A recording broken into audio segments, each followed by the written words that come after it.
15ஆம் அதிகாரம் 32. புத்திமதியை தள்ளிவிடுகிறவன் தன் ஆத்துமாவை வெறுக்கிறான்.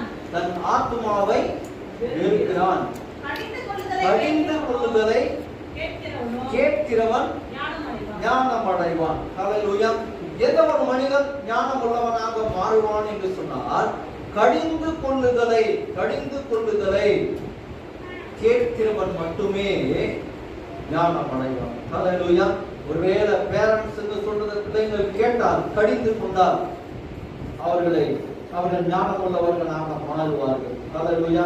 இப்ப வேதத்துல நம்ம ஊழியர்கள் சொல்லும் போது கடினமான உபதேசம் என்று சொல்லி இயேசுவானவர் உபதேசம் பண்ணும்போது கடினமான உபதேசம் என்று சொல்லி அநேக சீஷர்கள் பின்வாங்கி போய்விட்டார்கள் என்று சொல்லி யோவான் 6ஆம் அதிகாரம் 60ஆம் வசனத்துல வாசிக்கிற பிரகாரம் அநேக கடினமான உபதேசங்களை கேட்பதில்லை.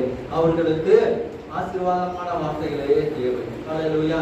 ஆசீர்வாதமான வார்த்தைகளை விரும்புகிறவன் இந்த உலகத்தின் ஆதாயத்தை வேண்டுமானால் பெற்றுக்கொள்ளலாம் தவிர பரலோக ராஜ்யத்தை சொந்தரிக்க வேண்டுமானால் தேவன் சொல்லுகிறதான அந்த கடிந்து கொள்ளுதலை கேட்க வேண்டும். ஹல்லேலூயா.